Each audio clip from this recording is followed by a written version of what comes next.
Bueno, pues nuestro siguiente invitado, ponente, es Ricardo Calado, y voy a leer una breve reseña curricular.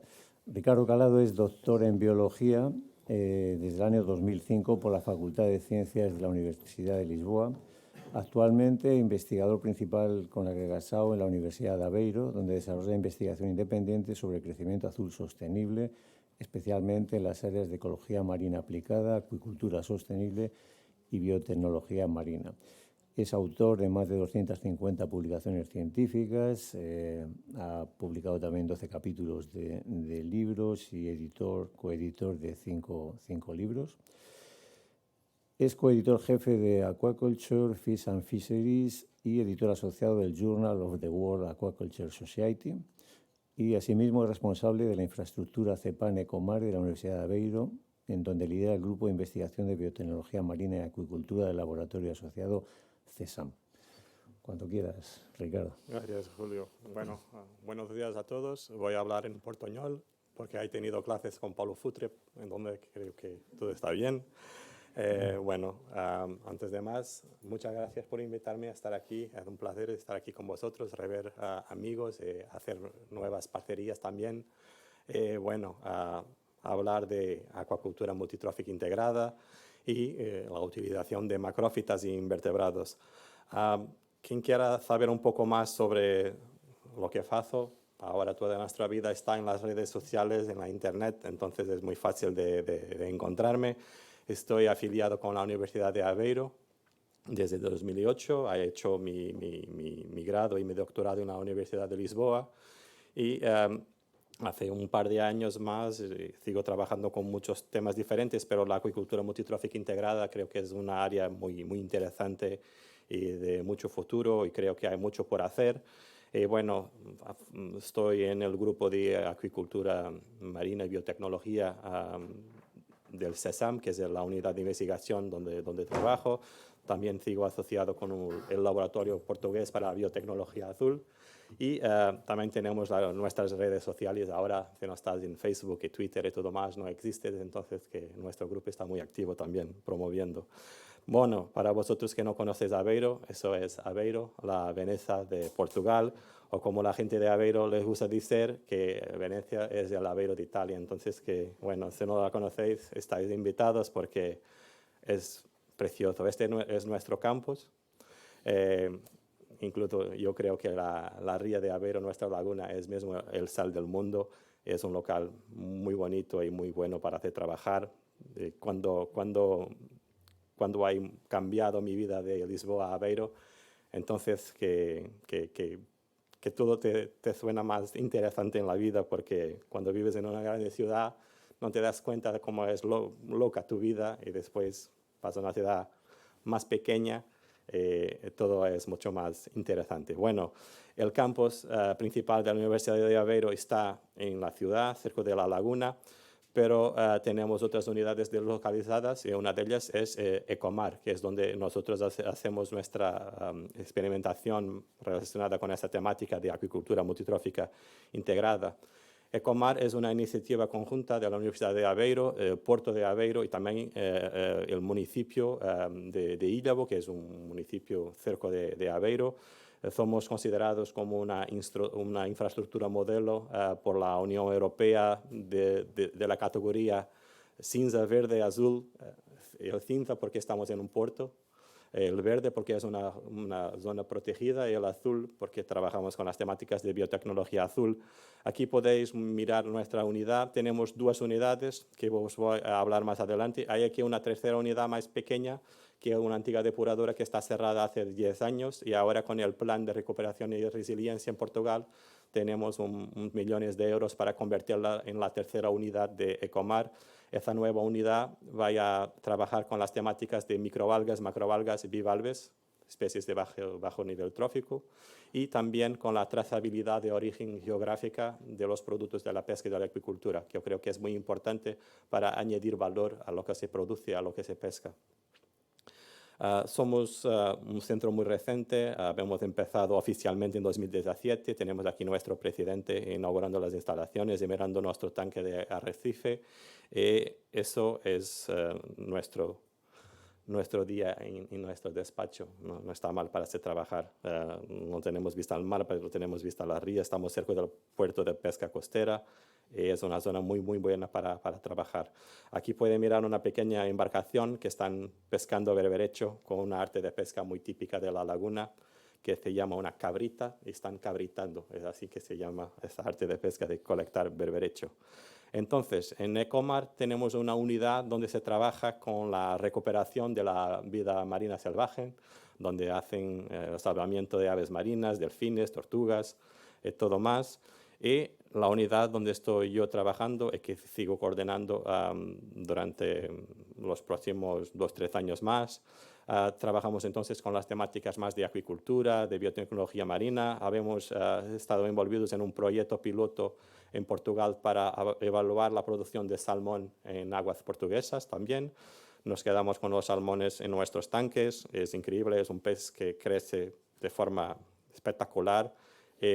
No habíamos tenido enfermedades, ni mortalidades, ni nada. Y yo creo que hay mucho potencial.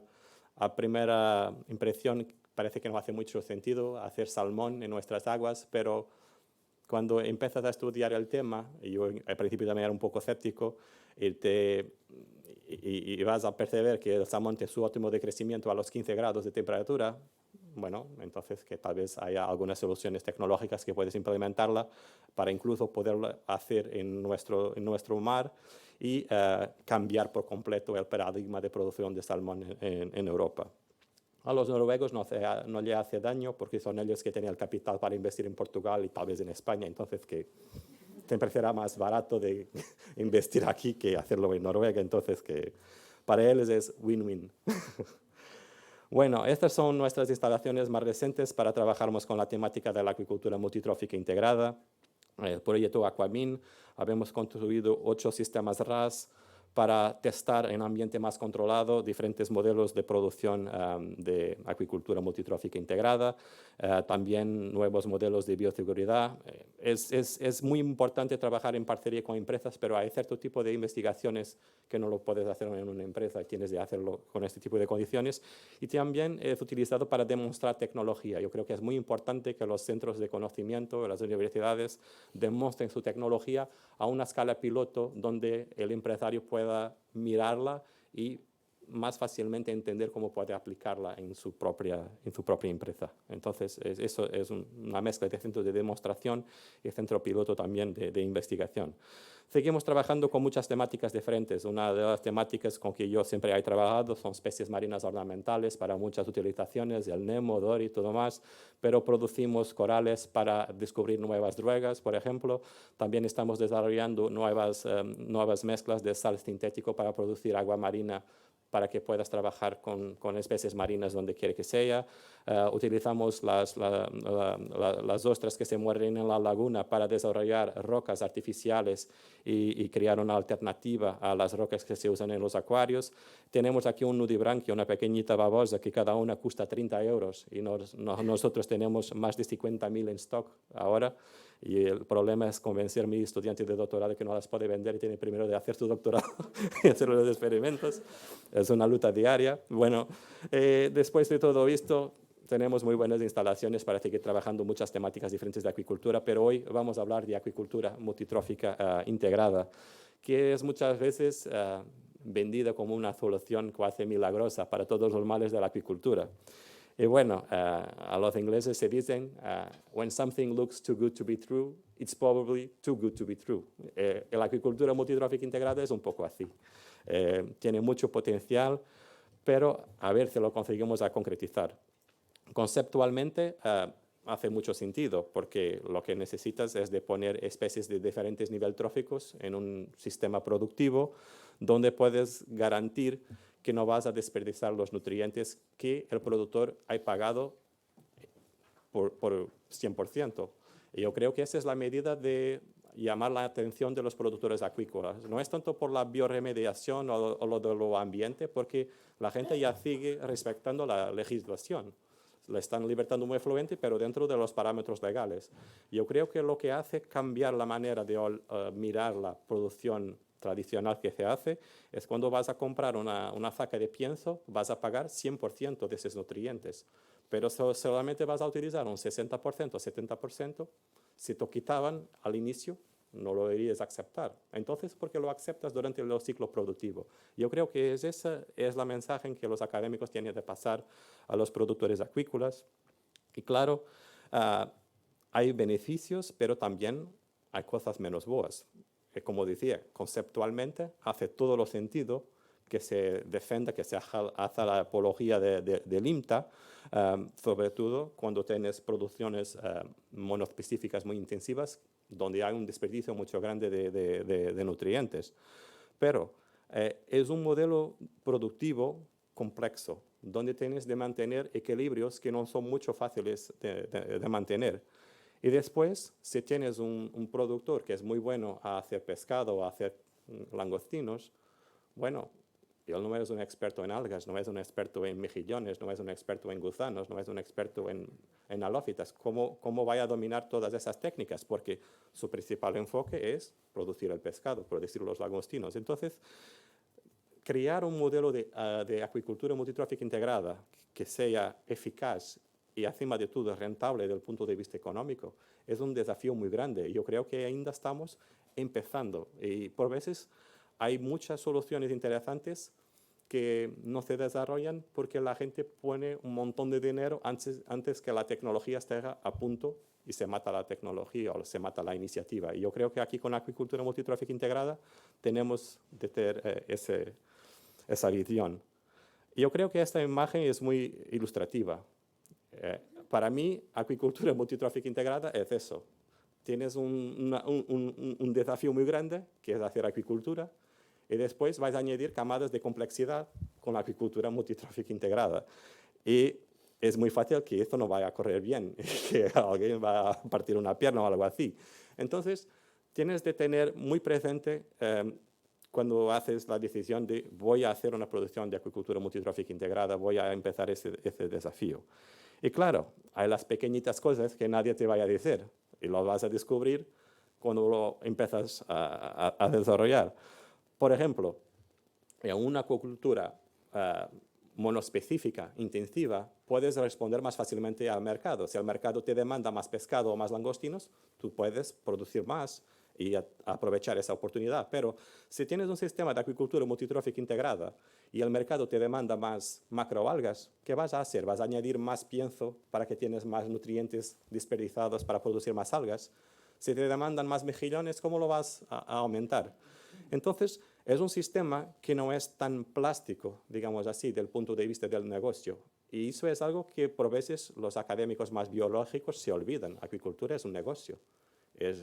Como dice un compañero, acuicultura no es la arte de producir pescado, es la arte de venderlo.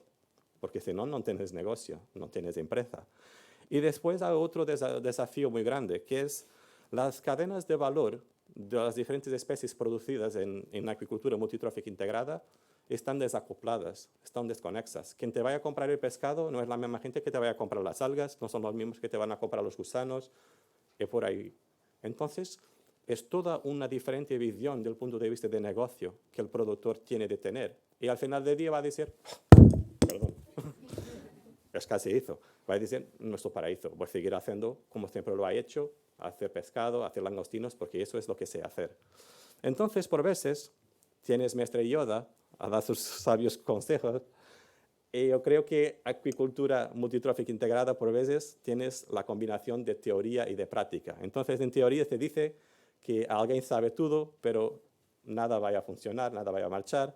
En la práctica, todo funciona, pero nadie sabe por qué. Y por veces, en la acuicultura multitrófica integrada, combinas la teoría y la práctica, nada funciona y nadie sabe por qué. Porque estamos empezando, como dice Javier, hace 20 años, por veces más, que se trabaja en esta temática, pero no de una forma sistematizada, no de una forma donde se puedan comparar resultados. Y ese es el mayor desafío. Tenemos de tener una base mucho bien fundamentada del punto de vista inicial para que se puedan comparar cosas, porque hay cosas que no son comparables. ¿Cómo vas a comparar la producción de laminarias que se hace en Noruega con una producción aquí en Galicia? La realidad es completamente distinta. Entonces, tienes de saber muy bien si estás dispuesto a empezar ese desafío de la acuicultura multitrófica integrada. Pero, yes we can. Yo creo que sí, que se puede, y que se puede hacerlo de una forma sistematizada, donde la academia y las empresas deben seguir lado a lado. Y hay una parte del riesgo que tiende a ser asumido por las entidades públicas que están financiadas por el dinero de todos. Y es aquí que la academia y los centros de conocimiento tienen de estar a la altura de ese desafío, de desarrollar nuevas tecnologías y ponerlas a punto, también a punto del punto de vista del negocio, para que si el productor, si el empresario decide voy a hacerlo así, tiene por lo menos una visión de su negocio, de cómo puede hacerlo.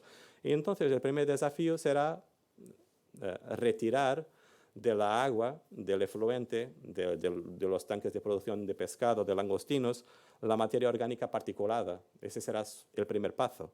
Y nosotros seguimos trabajando mucho con gusanos. Los gusanos son muy interesantes, hay muchas otras especies que se pueden utilizar, pero los gusanos, sobre todo ese poliqueto Ediste diversicolor, es una especie que muy, muy interesante porque es muy fácil de producir, ya tiene su propio mercado y es muy fácil de añadir valor a ese gusano, porque cuando lo vas a producir en acuicultura multitrófica integrada, va a modificar su perfil bioquímico y a tornarse mucho más interesante porque va a bioacumular DHA, un ácido graso muy importante, y también la cantidad de biomasa que se puede producir por metro cuadrado es muy, muy interesante. Nosotros utilizamos tanques de arena fluidizados por los poliquetos. En el fondo tenemos aquí un tubo dreno donde sale la agua, y entonces la agua es obligada a penetrar por la arena donde están los gusanos y así se limpia esa materia particulada. Aquí tenemos una comparación de los gusanos que habíamos producido nosotros en acuicultura multitrófica integrada y gusanos salvajes que son capturados de la laguna para utilizar como isco de la pesca por los pescadores recreativos, por ejemplo, y podemos mirar que en el último ácido graso, que es el DHA, no está presente en los animales salvajes. Y entonces, que sí, también puedes mirar que el EPA, por ejemplo, también está presente en grandes cantidades en los animales de acuicultura. Algunos experimentos que habíamos hecho con agua natural, sembrábamos los tanques con Ediste, pero otras especies de gusanos seguían creciendo de forma natural y todas ellas tienen un perfil bioquímico muy, muy interesante y algunas pueden mismo atingir cantidades de biomasas muy, muy interesantes. Entonces, incluso tener tanques de arena que están sembrados con poliquetas que existen naturalmente en las lagunas también puede ser una solución muy interesante. Y nosotros seguimos publicando un montón de información porque todo lo que es pago con dinero público debe ser tornado público y esa es nuestra filosofía.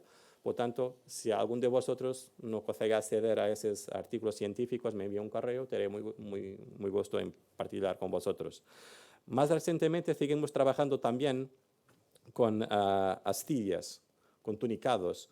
Son muy interesantes porque son increíblemente abundantes en algunas zonas de la laguna. Pueden mirar cómo se quedó esa trampa que habíamos desarrollado con ostras para capturar tunicados salvajes, para mirar cómo es la dinámica. Los tunicados son filtradores extremadamente eficientes y pueden retener materia orgánica disolvida de dimensiones muy, muy pequeñitas que, por ejemplo, a los gusanos ya no les gusta tanto de ingerir. Y entonces la parte más interesante de la acuicultura multitrófica integrada es como que se está componiendo una música. Tienes una hoja en blanco y sigues añadiendo las especies como quieras. Y entonces las ascidias también serán muy interesantes, sobre todo ascidias coloniales que pueden ser utilizadas como un ingrediente para piensos para peces, pero también tienen muchos productos bioactivos de interés para la industria biomédica y cosmética también. Seguimos produciendo más un par de artículos, como siempre. Y aquí tenemos nuestro proyecto más reciente, PUFAPODS. Es un proyecto donde estamos trabajando con anfípodos, pulgas de mar, anfípodos marinos, gamaridios, y son muy interesantes porque podemos utilizar coproductos de origen agrícola, como la rama de las cenouras, la cáscara de las batatas, para alimentar esos crustáceos. y siguen produciendo DHA y otros ácidos grasos PUFA. Y entonces, si está de moda comer insectos, ¿por qué no comer anfípodos gamarídeos? A mí me gustaría más que comer insectos. Bueno, estamos empezando este proyecto. Hace un par de semanas que lo empezamos. Tenemos 3 años por lo menos para poner a punto algunas cuestiones. Queremos también saber si podemos hacer una cosa que se llama programación nutricional, que es programar de una generación a la otra la generación de pequeños gamarídeos para que cada vez más se optimicen a transformar productos sin ácidos grasos poliinsaturados, omega 3, en biomasa rica en esas biomoléculas. Yo creo que será un proyecto muy, muy interesante y más una vez es una especie que la puedes producir sin mucho trabajo. Las hembras tienen los huevos en lo marsupio y cuando eclosionan, ya eclosionan como pequeños adultos. Entonces, no tienes una parte de hatchery. Y eso será muy importante si quieres implementar modelos de AMTI que funcionen. Tendrás de utilizar un principio casi de black box. La gente no tiene que saber cómo marcha, pero marcha. Es como tener un microondas en tu cocina. Todos lo utilizamos todos los días. ¿Cómo funciona? Es magia, pero funciona. Bueno, simplificarlo. Después de remover la materia particulada orgánica, ¿qué te queda en la agua? Bueno, muchos nutrientes, sobre todo nutrientes inorgánicos disolvidos en la agua. Entonces, ahí, macroalgas, como Javier ha hablado, hay un montón de macroalgas muy interesantes que se pueden producir, pero no solamente macroalgas. Nosotros le llamamos macrófitas marinas para que también podamos hablar de las plantas halófitas, las plantas que crecen en las márgenes de las lagunas, en los estuarios, que son tolerantes al sal. Nosotros trabajamos bastante con lipidómica, pero ahora, como se dice, no voy a hacer spoilers porque Felisa va a hablar de lipidómica marina. Tenemos un laboratorio de lipidómica marina. Somos de los pocos grupos en Europa y en el mundo trabajando con la temática. Colaboramos con una compañera de aquí, de Vigo, Isabel Medina, que también sigue haciendo lipidómica marina. Somos una comunidad muy pequeñita, pero muy activa, y nosotros, sobre todo sobre la dirección de nuestra colega Rosario Domínguez, seguimos trabajando entonces con las algas, y como Javier ha dicho, y como Felisa también va a hablar en su charla, cuando produces macroalgas en ambientes IMTA, el perfil bioquímico de las algas es mucho más estable, que para la industria es muy importante, porque si tienes un pipeline de desarrollo de un producto o lo que sea, tienes de garantir que la biomasa siempre tiene un perfil lo más estable posible para que puedas desarrollar lo que quieras. Y también se puede utilizar ese perfil bioquímico como un código de barras natural para hacer la trazabilidad del origen. Y eso es muy importante cuando estamos hablando de la producción de algas para productos de alto valor añadido. La gente no les quiere comprar algas producidas en Asia porque solamente Dios sabe cómo han sido producidas. Entonces, si las produces en Europa, tienes de hacerlas para productos de valor añadido. Posicionarte del medio arriba en la cadena de valor para que los puedas producir en Europa pagando sueldos decentes a la gente y también generando un negocio rentable. Bueno, también habíamos utilizado esas técnicas de lipidómica para distinguir laminarias de diferentes orígenes producidas en Francia, en Reino Unido, en Noruega, y podréis mirar aquí por la imagen como del punto de vista lipidómico son completamente distintos. Esos son códigos de barras naturales que no se pueden falsificar. Es mucho mejor que el blockchain, en mi opinión. Bueno, nosotros también habíamos empezado un pequeñito sistema más experimental con 40 tanques, donde seguimos produciendo algunas algas en condiciones más controladas. Trabajamos mucho con la manipulación de la luz del sol, porque por ahora es gratis. No digáis al gobierno, si no vaya a crear una tasa para la luz del sol. Pero, por ejemplo, nosotros habíamos tenido un proyecto con la producción de Codium. Codium es una alga muy interesante. A los jefes les gusta muchísimo el Codium producido en acuicultura, porque cuando crece en la naturaleza, en las rocas, crece como en 2D. Pero si lo crías en acuicultura, en el tumbling mode, con aeración, se desarrolla como un pompón. Y a los jefes les gusta muchísimo, porque visualmente, sabe a lo mismo, pero visualmente es mucho más interesante poner un pompón en los platos del restaurante con la estrella Michelin. Bueno, lo que pasa es que es una alga que es muy vulnerable a los epífitos. Entonces, para limpiarla tienes que hacerlo manualmente. Y eso es un incremento del coste de producción, porque tienes que pagar a una persona para hacer eso todo el día. Después, también vas a gastar más dinero en la aeración, porque la alga se queda más pesada con los epífitos, entonces tienes que utilizar más aire para mantenerla en suspensión. Nosotros habíamos desarrollado un sistema donde utilizamos filtros, que son filtros muy baratos y muy simples de utilizar, que se utilizan en la industria del cinema, porque nuestro compañero que tiene un doctorado en fotofisiología de algas ha hecho una licenciatura en cinema, no sé por qué, y utilizó ese conocimiento. Y, por ejemplo, cuando utilizábamos un filtro rojo, disminuíamos en 80% la carga de epífitas, pero la producción de la alga mejoraba, porque no tenía las epífitas. Y eso es algo que puedes hacer sin mucho incremento del coste de producción. Ese es el tipo de soluciones que nosotros intentamos desarrollar para la producción. Soluciones que sean fácilmente transferibles y que no incrementen los costes de mano de obra, ni tampoco los costes eléctricos, que ya son muy elevados en la producción cuando lo hacen en tierra. Entonces, para la gente que se interesa por esa temática, tenemos un grupo muy fuerte que trabaja con las cuestiones de fluorescencia. Aquí son algunas imágenes de fluorescencia donde están mirando las tasas instantáneas de fotosíntesis en una área. Puedes poner una fronda de una alga y mirar si hay una parte de la alga que está enferma o si está funcionando bien, mal. Son técnicas no invasivas, no destructivas. Puedes estudiar fenómenos de fotoprotección, de fotoinhibición. Si tienes mucha luz, puedes fotoinhibir las algas y no crecen como deberían. Si tienes mucha alga, se empiezan a hacer ensombramiento unas a las otras, y entonces también tienes fenómenos que afectan la fotosíntesis. Y estas herramientas son muy, muy importantes para utilizarlas en acuicultura, y si estáis interesados, tenemos un grupo muy activo trabajando con eso en nuestra equipa.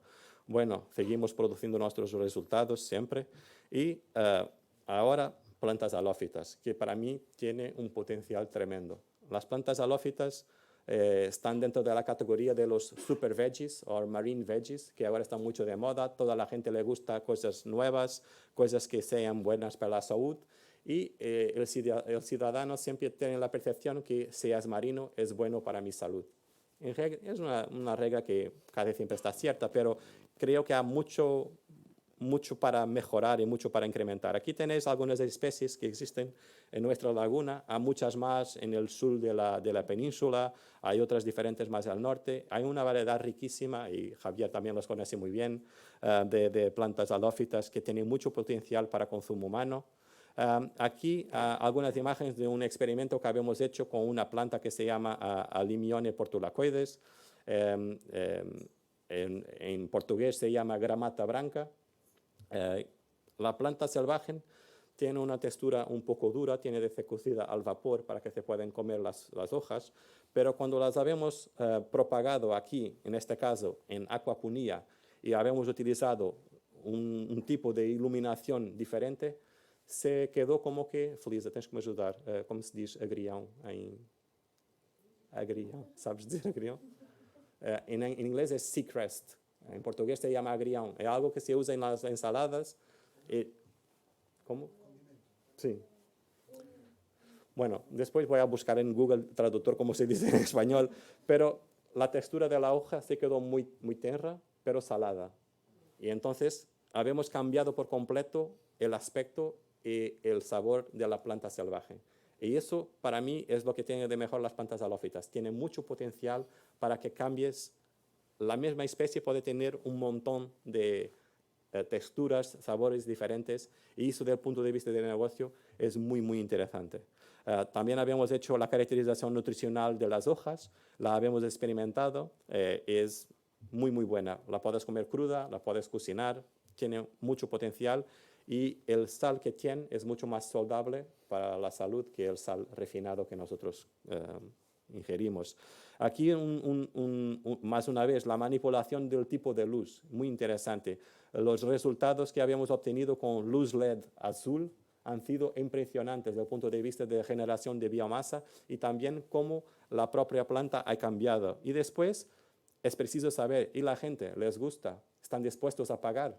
Y eso es muy importante cuando estás desarrollando ese tipo de modelos de negocio. Y nosotros, cuando trabajamos esa temática, siempre hacemos una parcería con la gente de socioeconomía, porque tienes de pensar el negocio, pero también el cliente, quién es tu algo. Y nosotros habíamos hecho ese estudio con un compañero nuestro que ha hecho su doctorado en esa temática sobre la coorientación de Sebastián Villasante, aquí de Santiago. Lo que habíamos mirado es que el perfil preferencial era gente entre los 20 y los 30 años, con una formación media alta, con algún poder de compra, y esa gente sí que estaba muy interesada en comer plantas halófitas porque sabía que era un superalimento. Entonces, yo creo que es importante de desarrollar el paquete tecnológico de producción, pero se puede también entregar al productor algunas líneas orientadoras para el negocio, del punto de vista de cómo venderlo, a quién venderlo. Yo creo que eso será mucho más interesante. Bueno, más algunas publicaciones sobre esta temática y para terminar, aquí algunas imágenes de nuestro primer proyecto. Ha sido nuestro proyecto más grande y ha sido el primero. Y yo siempre digo eso a todos los compañeros de academia. Nosotros fuimos muy honestos siempre con la empresa. Y les decimos, nosotros tenemos el conocimiento teórico, en el Excel marcha muy bien, pero ahora a ver cómo marcha en la empresa. En la empresa es una empresa que hace engorde de lenguado en Portugal, utiliza el sistema RAS, Shallow Raceway, para hacer la producción de lenguado. Tenía un problema con su efluente que no sabía cómo resolverlo. Y nosotros desarrollamos ese sistema de remediación del efluente, donde utilizamos los gusanos y las plantas halófitas. Aquí algunas imágenes. Inclusive había una otra empresa parcera que estaba produciendo microalgas en Raceway para hacer el engorde de semilla de ostra también. Y los resultados fueron increíbles a todos los niveles. Pero hay siempre algo más. El problema es que si tienes 1 metro cuadrado de producción de pescado, necesitas más o menos 10 metros cuadrados de producción de gusanos y 100 metros cuadrados de producción de algas. Siempre vas incrementando por una orden de grandeza lo que necesitas para tener soluciones pasivas de utilización de esos nutrientes. Y eso puede ser un obstáculo para las empresas porque pueden no tener área disponible. Entonces, tienes de pensar cómo puedes cambiar el paradigma de producción de 2 dimensiones a 3 dimensiones.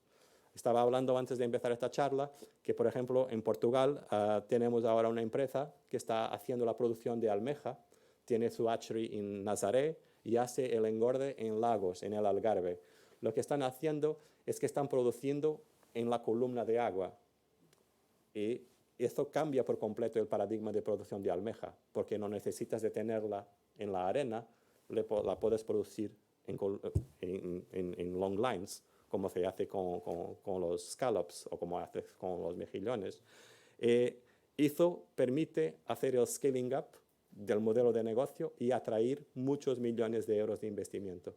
Que ese es el problema. Es que la gente siempre dice que no hay dinero. Yo creo que nunca ha existido tanto dinero, tanto investimiento para la economía azul, la bioeconomía azul como ahora. Para a la gente que les quiere investir, no les interesa un proyecto de 1 millón o 2 millones de euros. Les interesa un proyecto de 10 millones de euros, de 100 millones de euros. Entonces, para eso tienes de tener dimensión, escala. Y, en mi opinión, hay que cambiar el paradigma de producción a 2 dimensiones para una producción a 3 dimensiones. Por ejemplo, con el lenguado han hecho eso. Si necesitas un tanque con esa altura de agua, entonces vas a trabajar con diferentes tanques unos sobre los otros y has cambiado el paradigma de 2D para 3D. Y eso se puede hacer con todo. Incluso nosotros con los gusanos, teníamos los gusanos en la arena y arriba teníamos las plantas halófitas con las raíces en la agua. Teníamos tantos gusanos, y ya estaba la arena saturada, que empezaron a vivir en las raíces de las plantas halófitas. Y entonces ya tenías 2 compartimientos de producción. Y soluciones como esas, que nadie lo ha pensado, hay de montón. Lo que necesitamos de hacer los experimentos en la academia, validarlos y Encima de todo, disminuir los riesgos para los empresarios, para los investidores, para el productor, para que cuando empiece este tipo de producción tenga una buena base sólida de conocimiento científico para soportarlo. Más algunos papers. Y aquí, casi a terminar, tenemos una imagen de nuestro acuario de Arrecife. Ese es nuestro cartón de visita de nuestro centro. Es muy bonito, toda la gente se queda encantada. Todos los ministros y los secretarios se acuerdan de la visita al centro por los delfines y por nuestro acuario de Arrecife. Lo que pasa es que este acuario ha sido una inspiración para algunas de las ideas que seguimos desarrollando, porque Charles Darwin, cuando estaba haciendo su viaje en el Beagle y miró los arrecifes de coral, ha pensado, ¿cómo puede existir un sistema tan productivo y tan rico desde el punto de vista de biomasa en aguas oligotróficas, aguas pobres en nutrientes? ¿Por qué? Porque los arrecifes tienen mecanismos de circularidad que secuestran los nutrientes para que se queden en el arrecife. Y eso es lo que necesitamos de hacer en acuicultura.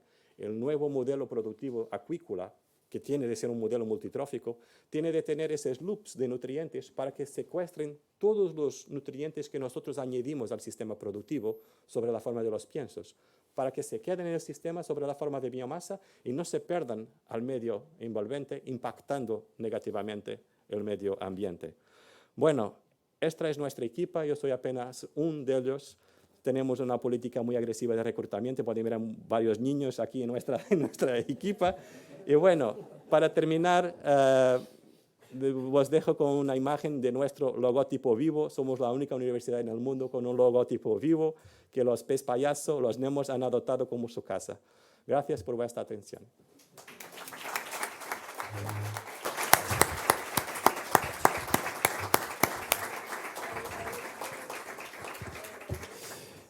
Muchísimas gracias, Ricardo.